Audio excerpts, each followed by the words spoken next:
আজ আমি বানাবো ভেজ কাটলেট একদম অল্প তেলে। এর জন্য নিয়ে নিয়েছি আমি আলু, বিনস, বিট আর গাজর। এবার আমি আলুগুলোকে প্রেসারে সেদ্ধ করে নেব। এবার আমি আলুগুলো প্রেসারে দিয়ে দেব। আলুগুলো দিয়ে দিয়েছি, এবার পরিমাণ মতো জল দিয়ে দেব।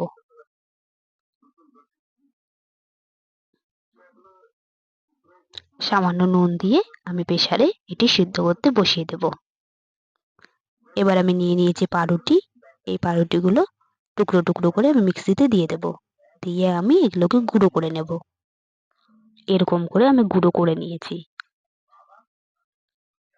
এবার আমি সবজিগুলো কেটে নিয়েছি, এরকম কুচি কুচি করে কেটে নেব। আলুগুলো আমার সেদ্ধ হয়ে গিয়েছে, আলুগুলো খোসাগুলো আমি ছাড়িয়ে নিয়েছি। এবার আমি কাঁটা চামচের সাহায্যে আলুগুলোকে এরকম করে ম্যাশ করে নেব। সবগুলো আলু আমি ম্যাশ করে নিয়েছি। এবার আমি কড়াইয়ে সাদা তেল গরম করে নিয়েছি। দিয়ে দেব গোটা জিরে, কুচো কাঁচা লঙ্কা, দিয়ে দেবো ঘষে রাখা আদা। এগুলোকে কিছুক্ষণ ভেজে নেব। এগুলো আমার ভাজা হয়ে গিয়েছে। এবার কেটে রাখা বিনস, গাজর, বিটগুলো দিয়ে দেব। দিয়ে এবার আমি এগুলোকে কিছুক্ষণ নেড়ে নেব। কিছুক্ষণ নেড়েই দিয়ে দেব স্বাদ মতো নুন। নুন দিয়েই আমি নেড়ে নেব। নেড়ে এবার আমি এগুলোকে ঢাকা দিয়ে দেব।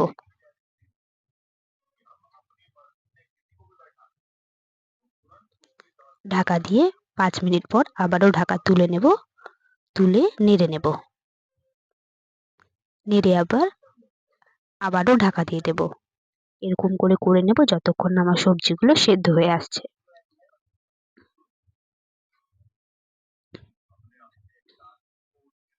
ঢাকা তুলে আবারও নেড়ে নেব। সবজিগুলো আমার সেদ্ধ হয়ে গিয়েছে।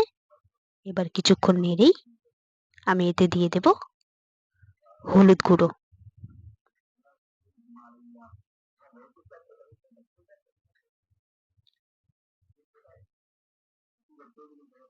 দিয়ে দেব আমি ধনে গুঁড়ো, গরম মশলার গুঁড়ো। এগুলো দিয়ে আমি আবারও কিছুক্ষণ ভেজে নেব, যতক্ষণ না ভাজা মশলার গন্ধটি যাচ্ছে। সবজিগুলো আমার ভাজা হয়ে গিয়েছে। এবার আমি যে আলুটি ম্যাশ করে রেখেছি ওটা দিয়ে দেব। দিয়ে এবার আলুটির সঙ্গে সবজিগুলোকে ভালো করে আমি মিশিয়ে নেব।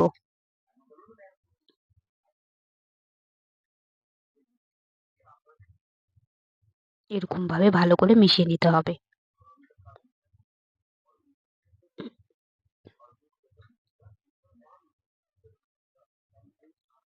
দেখুন কেমন করে আমি সবজিগুলোর সঙ্গে আলুটি মিশিয়ে নিয়েছি। মিশিয়ে 1-2 বার নেড়েই আমি এটাকে নামিয়ে নেব।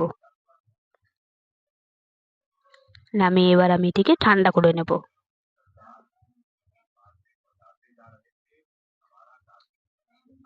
ঠান্ডা হয়ে গিয়েছে। এবার দিয়ে দেবো ভেজে রাখা বাদাম, দিয়ে দেবো কিশমিশ। এবার দিয়ে দেবো যে পাউরুটিটি আমি গুঁড়ো করে রেখেছি ওটা। দিয়ে আমি এগুলোকে এখন মেখে নেব।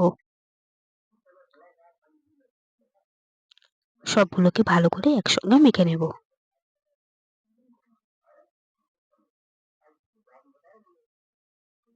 মেখেই আমি এগুলোকে ছোট ছোট বল করে নিয়েছি।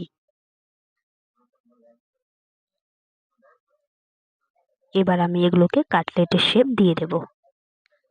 এরকম হাতের সাহায্যে প্রেস করে এরকম করে কাটলেটের শেপ দিয়ে দিব। সবগুলো আমি এরকম করে কাটলেটের শেপ দিয়ে দিয়েছি। এবার আমি এখানে তেল দিয়ে নেব। বেশি তেল দেব না, আমি সামান্য তেল দেব। তেলটিকে গরম করে নেব। তেলটি গরম হয়ে গেলে একে একে আমি কাটলেটগুলো দিয়ে দেব।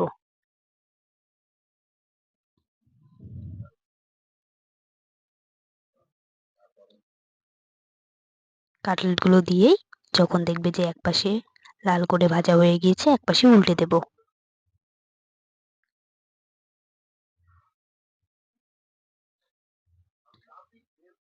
আঁচটিকে মিডিয়াম রাখবো। এরকম ভাবেই আমি উল্টে পাল্টে লাল করে ভেজে নেব।